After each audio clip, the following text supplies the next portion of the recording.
Mga Kawan Stories, heto na. Gaganapin na nga bukas ang tapatan ng dalawang best team na Cleveland Cavaliers at OKC Thunder. Ang tanong, sino nga bang liyamado sa labanang ito?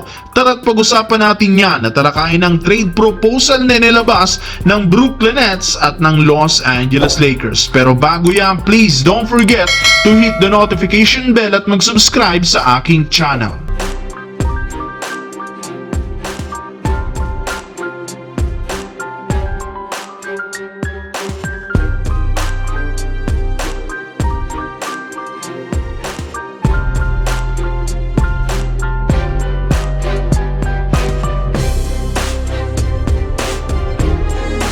Lingid nga po sa kaalaman ng lahat mga Kawan Stories, bukas na gaganapin ang Battle of the Best Team sa paghaharap ng Cleveland Cavaliers at OKC Thunder na siyang ituturing na pinakamalalakas na kupunan sa Eastern at Western Conference. Kakaunting teams pa lang naman sa liga ang nakakatalo sa dalawang ito kaya inaasahan na magiging mainit ang unang paghaharap.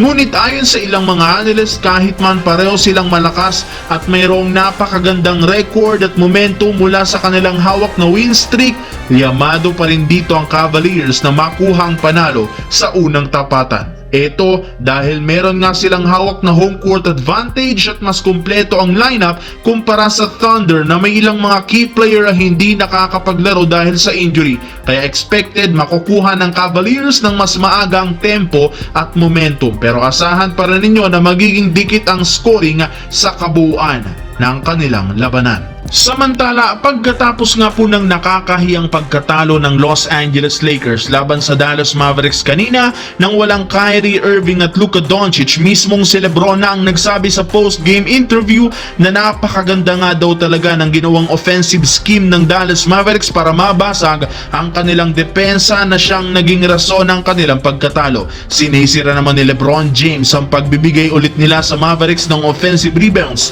Bukod dyan, napakadami rin naman dito na namintes na tira ang Lakers na kanilang pagkatalo at isa sa mga player ng Lakers na sobrang nag-struggle ay si Rui Hachimura na hirap-hirap nga po sa opensa at depensa. Siya nga talaga ang pinaka nagpahirap sa Lakers sa game dahil sa tuwing nasa loob ito ng court, napakadali lamang silang naiiskura ng Dallas at simula nga po ng tanggalin na ito, doon na sila nagkaroon ng scoring run. Kaya malinaw na kung merong dapat i-trade sa lineup ay si Rui Hachimura bago ang trade deadline. At ayon sa mga isinuggest ng mga analyst, posibleng gamitin nila ito si Hachimura para makipagnegosasyon muli sa Brooklyn Nets at makuha si Cam Johnson sa mga susunod na linggo.